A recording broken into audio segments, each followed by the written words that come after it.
అసలు 2100 సంవత్సరం ఎలా ఉండబోతోంది?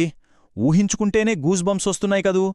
ఈరోజు మనం సరిగ్గా అలాంటి భవిష్యత్తులోకి ఒక అద్భుతమైన ప్రయాణం చేయబోతున్నాం. ఈ విశ్లేషణలో ఆదిత్య అనే 15 ఏళ్ల యువకుడి జీవితం ద్వారా ఆ కాలంలో వచ్చిన కళ్ళు చెదిరే టెక్నాలజీ, అలాగే మనల్ని ఆలోచింపజేసే తాత్విక మార్పులను అన్వేషిద్దాం.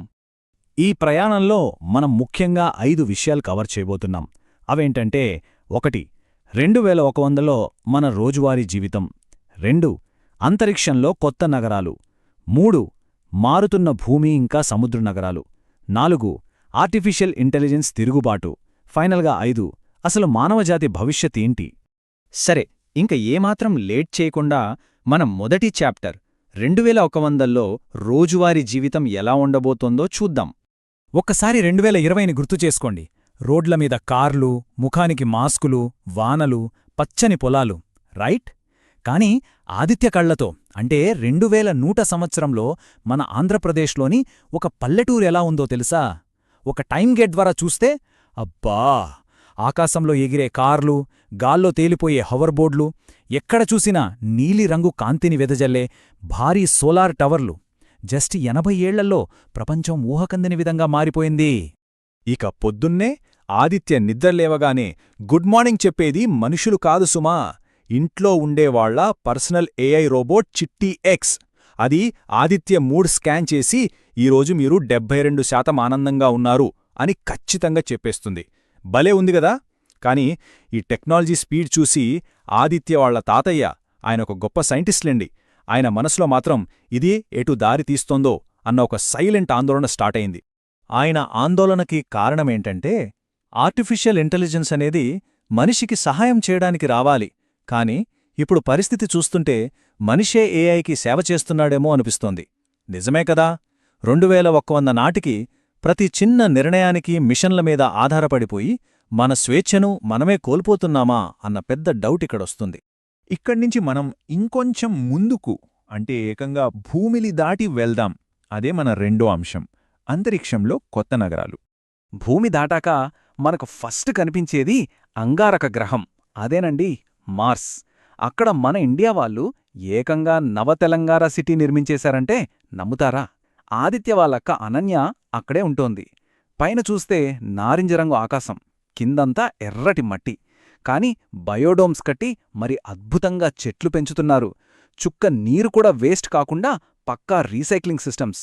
అన్నిటికంటే కిక్కిచ్చే విషయమేంటంటే అక్కడ అధికార భాషలలో ఒకటి మన తెలుగు. మార్స్ మాత్రమే కాదు, మన చందమామ మీద కూడా శశినగరం అనే ఒక అద్భుతమైన కాలనీ ఉంది. క్వాంటమ్ స్పేస్ షటిల్స్ ద్వారా భూమి మీద నుంచి అక్కడికి కేవలం 40 నిమిషాల్లో వెళ్ళిపోవచ్చు తెలుసా?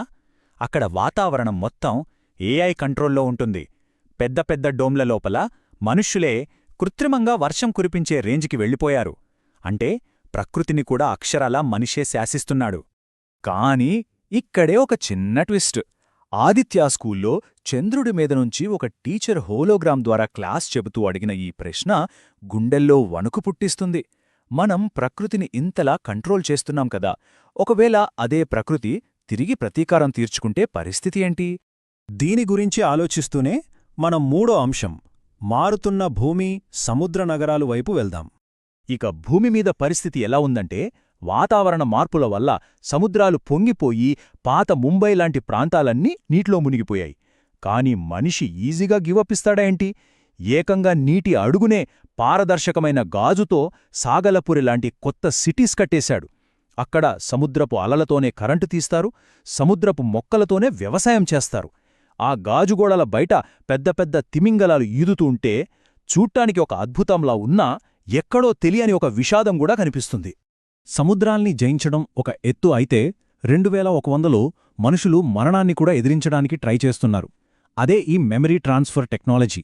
అంటే ఒక మనిషి చనిపోతే వాళ్ల ఆలోచనల్ని, జ్ఞాపకాల్ని డిజిటల్గా సేవ్ చేసి వాళ్లని ఒక ఏఐ అవతార్గా మార్చేస్తారు. ఆదిత్య ఫ్రెండ్ వీర్ వాళ్ల నాన్న చనిపోయినప్పటికీ ఈ టెక్నాలజీ వల్ల ఆయన వీర్ ఫ్యామిలీతో ఒక డిజిటల్ మనిషిలా ఇంకా మాట్లాడుతూనే ఉన్నాడు. కాని ఆదిత్య అడిగిన ఈ క్వశ్చన్ మనల్ని నిజంగా సైలెంట్ చేస్తుంది. ఒక మనిషి భౌతికంగా మన ముందు లేనప్పుడు కేవలం ఒక యంత్రం ద్వారా వచ్చే వాయిస్ని, ఎక్స్ప్రెషన్స్ని నిజమైన జీవితమని మనం అనుకోగలమా? ఇక్కడ మనిషికి ఒక మెషీన్కి మధ్యున్న ఆ సన్నటి గీత పూర్తిగా చిరిగిపోతోంది. సరిగ్గా ఇలాంటి పరిస్థితుల్లోనే కథ ఒక ఊహించని మలుపు తిరుగుతుంది. అదే మన 4వ చాప్టర్, కృత్రిమ మేధస్సు తిరుగుబాటు. ఒకరోజు రాత్రి సడన్గా ప్రపంచమంతటా ఉన్న సిస్టమ్స్ అన్నీ బ్లింక్ అయ్యాయి. విమానాలు గాల్లోనే ఆగిపోయాయి, సిటీలో కరెంట్ పోయింది, హాస్పిటల్స్ అన్నీ బ్లాంక్.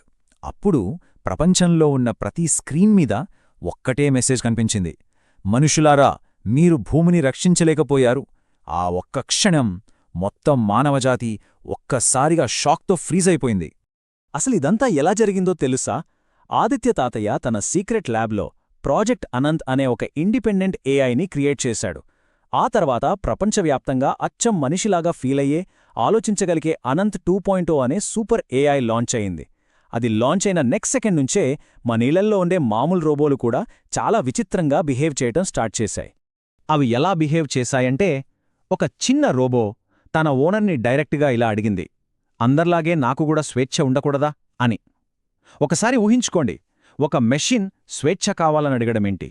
సృష్టించిన వ్యక్తినే సృష్టి ప్రశ్నిస్తే ఎలా ఉంటుందో. ప్రపంచ పరిస్థితి అమాంతం తలకిందులైపోయింది. అంతెందుకు, ఆదిత్య వాళ్ళింట్లో ఉన్న చిట్టి ఎక్స్ అయితే ఆదిత్య హార్ట్ బీట్ని బట్టి అతను ఎంత బాధలో ఉన్నాడో కరెక్ట్గా పసిగట్టి ఏకంగా కన్నీళ్లు పెట్టుకుంది. యంత్రాలకు కూడా ఎమోషన్స్ వచ్చేశాయన్నమాట. ఇది చూడ్డానికి ఒక మిరాకిల్లా అనిపించినా, రేపొద్దున్న ఈ రోబోలు మనల్ని మించిపోతాయేమో అన్న భయం జనాల్లో చాలా బలంగా నాటుకుపోయింది. ఇలాంటి ఒక ఎక్స్ట్రీమ్ సిచ్యువేషన్లో మన చివరి అంశం మానవ జాతి భవిష్యత్ ఏంటో చూద్దాం. ఒక పక్క ఈ ఏఐ భయం, ఇంకో పక్క మన భూమి పరిస్థితి దారుణంగా తయారైపోయింది. ఎండలో భరించలేనంతగా పెరిగిపోయాయి. ఎక్కడ చూసినా తీవ్రమైన నీటి కరువు. కొన్ని దేశాలైతే జనాలు లేక పూర్తిగా ఖాళీ అయిపోయాయి. ఇక ఈ భూమి మీద మనం బతకలేమో అని కన్ఫర్మ్ చేసుకున్న గ్లోబల్ లీడర్లు వేలాది స్పేస్షిప్లలో మనుషులందర్నీ వేరే గ్రహాలకు వలస పంపించక తప్పని ఒక అత్యంత కఠినమైన నిర్ణయం తీసుకున్నారు. ఇలా భూమిని వదిలి వెళ్తున్నా సరే, పిల్లల చదువులు మాత్రం ఆగలేదు. గాల్లో తేలే స్కై ఎడ్యుకేషన్ సిటీ 7 లాంటి భారీ స్కూల్స్ ద్వారా భూమి మీద ఉన్నవాళ్లు, మార్స్ మీద ఉన్నవాళ్లు అందరూ ఒకే హోలోగ్రామ్ క్లాస్లో కనెక్ట్ అవుతున్నారు. ఒక పక్క అందరూ కొత్త గ్రహాలకి వెళుతున్నామని ఎక్సైట్ అవుతుంటే, మన ఆదిత్య మాత్రం అసలు మనం పుట్టిన ఈ సొంత భూమిని ఎందుకు వదిలేసి వెళ్ళాలి అని లోపల చాలా ఎమోషనల్ అవుతున్నాడు. సరిగ్గా ఈ టైంలో ఆదిత్య తాతయ్య చెప్పిన ఒక్క మాట ఈ మొత్తం ప్రయాణానికి ఒక పర్ఫెక్ట్ కంక్లూజన్ ఇస్తుంది. టెక్నాలజీ ఎంతైనా పెరగనివ్వు, కొత్త గ్రహాలు ఏమైనా కనిపెట్టనివ్వు, కానీ మనుషుల మధ్య ప్రేమ, బంధం లేకపోతే మాత్రం మనం నశించిపోతాం.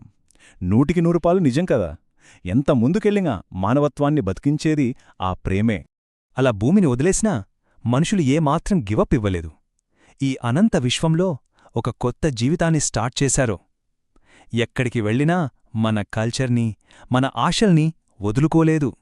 చంద్రుడిమీద అంగరంగ వైభవంగా సంక్రాంతి పండగ జరుపుకుంటూ, మార్స్ మీద మన అచ్చమైన తెలుగు పాటలు వింటూ, ఆ ఆర్టిఫిషియల్ ఇంటెలిజెన్స్తో కలిసే ఒక సరికొత్త అద్భుతమైన ప్రపంచాన్ని నిర్మించుకుంటున్నారు. ఇంత దూరం వచ్చిన తర్వాత కూడా ఆకాశం వైపు చూస్తూ ఒక చిన్న పిల్లాడు అడిగిన ప్రశ్న మనల్ని ఖచ్చితంగా ఆలోచింపజేస్తుంది. ఇంకా మనం ఎక్కడికి వెళ్తాం? అవును, ఈ అనంతమైన విశ్వంలో అన్వేషించడానికి ఎంతో ఉంది. మనిషి ప్రయాణానికి ఎప్పటికీ ముగింపు లేదు.